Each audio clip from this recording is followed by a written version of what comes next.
Welcome to Everyday Happiness, where we create lasting happiness in 2 minutes a day through my signature method of intentional margins, creating harmony between your to-dos and your priorities, happiness science, and musings about life. I'm your host, Katie Jeffcoat, and I was listening to the Yale Happiness course by Dr. Laurie Santos, and she mentioned how our minds are built to get used to stuff.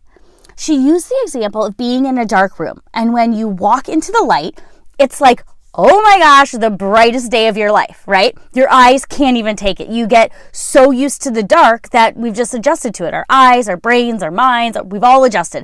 And then you walk out and it's like blinding. This phenomenon is called perceptual adaptation. And this is the same as in the context of the hedonic adaptation. So we talked about this before. You can check out episodes 31, 34, 36, or 128. This is the concept that we get used to what makes us happy. When we get that pay raise, we feel happy, and then we get used to that level of income, and soon we want more. It's also called the Hedonic Treadmill. You can see how this happens, right? So Dr. Laurie Santos, she enlightens us with a study on marriage, which I find fascinating. It's this idea that when you get married, everything is awesome and you are in full-on happiness. And then 2 years into the marriage, you are just, married.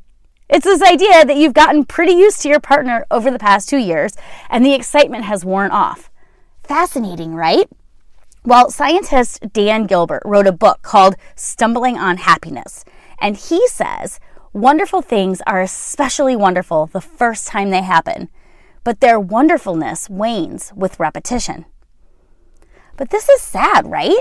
We want to maintain this wonderfulness, but our brains are just not wired this way. So what can we do? Well, I would argue that being aware this happens is the first step, and then being intentional about how we look at things and try to remember how it feels the first time your partner says, I love you, or your child says, mommy or daddy, or your wedding day, right? When you get that job promotion you worked so hard for.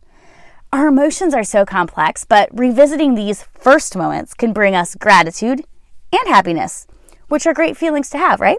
Well, until next time.